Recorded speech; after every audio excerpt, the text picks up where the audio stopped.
KGB defector Yuri Bezmenov was born to America in 1984.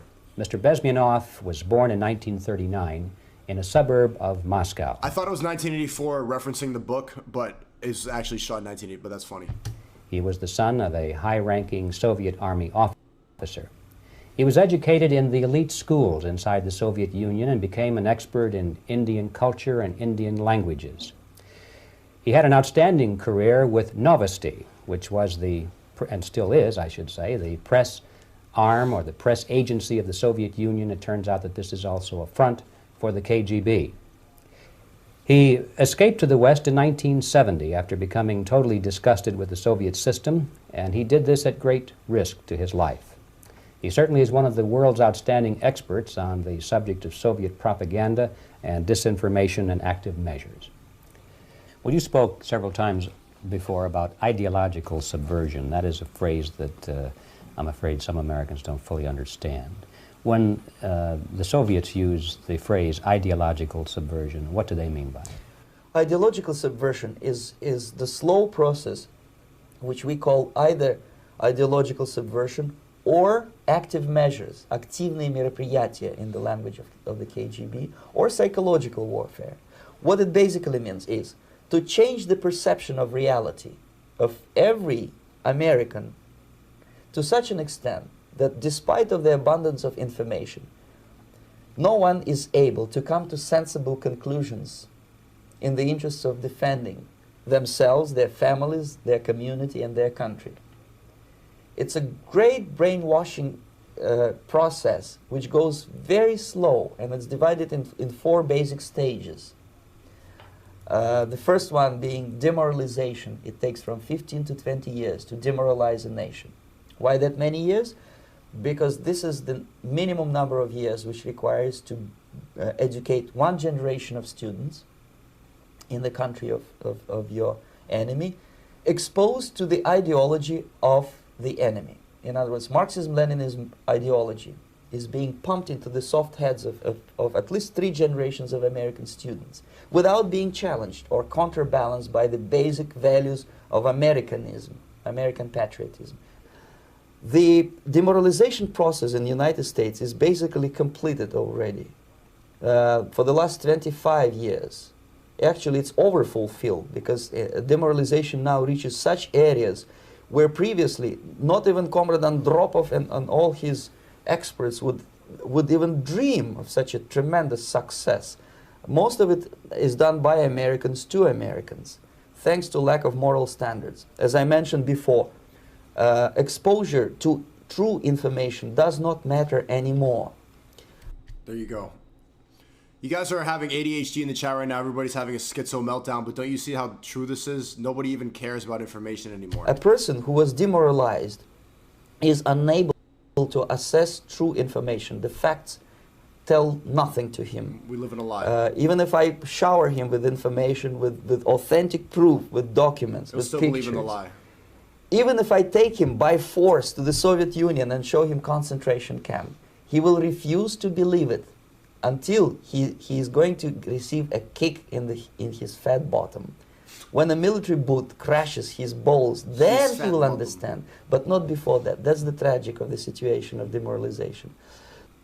The next stage is destabilization.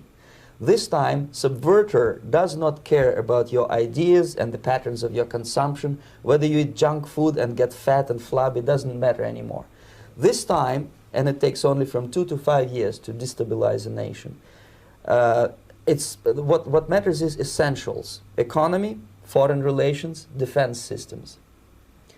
And you can see it quite clearly that in some areas, in such sensitive areas as defense and economy, the influence of Marxist-Leninist ideas in the United States is absolutely fantastic. I could never believe it 14 years ago when I landed in this part of the world. I've seen people walk around the park in New York City with giant communist flags, waving the hammer and sickle, that red communist flag around at a mask parade. I don't remember what fucking Marxist bullshit it was, but this is what's going on. They think that communism is good. It's not even left now. It's just literal communism with these people. That the process will go that fast. The next stage, of course, is crisis. It may take only up to 6 weeks to bring a country to the verge of crisis. You can see it in Central America now. And after crisis, with a violent change of power, structure, and economy, you have so-called the period of normalization. It may last indefinitely. Normalization is a cynical expression borrowed from Soviet propaganda. When the Soviet tanks moved into Czechoslovakia in '68, Comrade Brezhnev said, "Now the situation in brotherly Czechoslovakia is normalized." This is what will happen in the United States if you allow all these schmucks to bring the country to crisis, to promise people all kind of goodies and the paradise on earth, to destabilize your economy, to eliminate the principle of free market competition, and to put a big brother government in Washington, D.C. Damn, they with got it. benevolent dictators like Walter Mondale, who will promise lots of things, never mind whether the promises are fulfillable or not. You're left. Isn't it funny? I was thinking about this today. That not one person who didn't get the shot, not one, regrets not getting it. How many people who got the shot are like, oh, I had to. Type a 1 in the chat if you had to. There's not one person who didn't get it. It's like, shit, 6 months ago, I wish I got it. I wish I got it sooner. They got you. Leftists in United States, all these professors and all these beautiful civil rights defenders, they are instrumental in the process of the subversion only to destabilize the nation. When their job is completed, they are not needed anymore. They know too much. Some of them, when they get disillusioned, when they see that Marxist-Leninists come to power, obviously they get offended. They think that they will come to power. That will never happen, of course. They will be lined up against the wall and shot.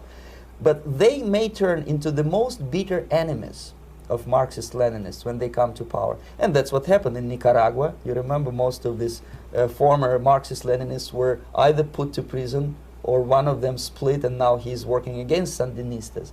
It happened in Grenada when Maurice Bishop was already a Marxist. He was executed by a new Marxist who was more Marxist than this Marxist. Same happened in Afghanistan when first there was Taraki, he was killed by Amin, then Amin was killed by Babrak Karmal with the help of KGB. Same happened in Bangladesh when Mujibur Rahman, very pro-Soviet leftist, was assassinated by his own Marxist-Leninist military comrades. It's the same pattern everywhere. History repeats itself. The time bomb is ticking with every second. The disaster. Why they had to cut it like that? Ah! Caitlin Bennett exposes Logan Paul. Caitlin Bennett, the gun girl. No one takes this girl serious. I don't know how she goes out in public safely. Word. No one takes her serious. Logan Paul, nobody takes you serious now. You got exposed. You got canceled. Now you're afraid of getting canceled, so you go put it on somebody else. Nobody takes Logan Paul seriously except when you're jumping around doing fake WWE bullshit. Or if you're yelling at a fight, hey crowd, it's Logan Paul. Nobody takes you serious. Chat, type a 1 right now if you take Caitlin Bennett more seriously than Logan Paul. And we just found out about her. If you've been on the internet for more than a few years, you've probably heard the name Logan Paul before. And probably not for good reasons. Logan is a YouTuber with 20 million subscribers and the IQ of a goldfish. And I hate to inform everybody that after meeting him,